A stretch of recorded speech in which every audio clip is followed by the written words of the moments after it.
Hello everyone. Welcome back to the second edition of my spring forecast. In this video we will be breaking down the temperature forecast for each of the spring months individually, and then we will look at the overall severe thunderstorm and precipitation outlooks. And at the end, we will look at the overall outlook. I hope you enjoy this video, and if you do, don't forget to subscribe on your way out. Let's start.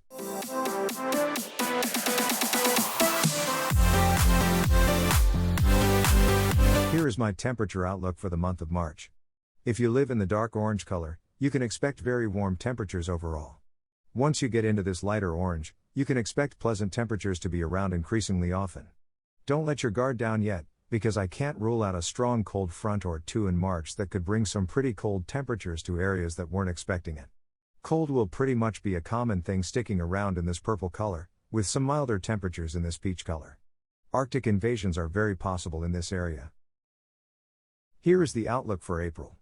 These red shades in parts of the far southern United States will likely start experiencing hot temperatures, with very warm temperatures pushing farther north across this dark orange. Pretty comfortable temperatures will become likely in the light orange shade, with mild temperatures in this very light orange color. Unfortunately, for those who don't like the winter, you may still have to deal with some cold temperatures sometimes in this purple color, before finally warming up by the middle of April. Lastly, here is the temperature outlook for May. These purple colors across the south represent where I think it could become very hot at times, with heat climbing northward across the United States. Very warm air is now finding itself across the northern half of the country, with some mild to warm air becoming common across this very light orange color. By this point in time, cold air won't really be around anymore. Here is my precipitation outlook for the springtime.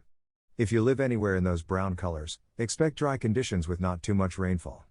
The biggest issues are possible in this rust color, where things could be very dry and hot. Those green colors represent some pretty wet conditions, due to most storm systems tracking through the area. Very wet conditions become likely in the dark green. Lastly, here is my severe weather risk map. Before we do start analyzing it, I would like everyone to notice that this doesn't mean we won't get severe weather in other parts of the country, it just means that this is where I expect the highest activity of severe weather to be. The lightest red has an elevated probability of seeing severe thunderstorms, with severe weather and even tornadoes becoming a threat in the darker red and purple colors. Definitely prepare for the upcoming storm season. And now for the moment you've all been waiting for. The overall outlook. Mild and wet conditions are expected in the green, with persistent cold and even snow for the first half of spring in that purple color. This light gray in between all the commotion is the wild card, where multiple types of weather is possible. Warmth can be expected across the orange, with very warm and dry weather expected in the darker orange. Even drought conditions and hot temperatures are possible in the brown.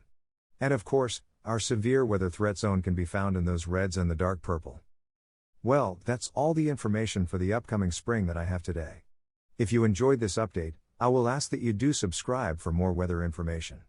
See you on the next one.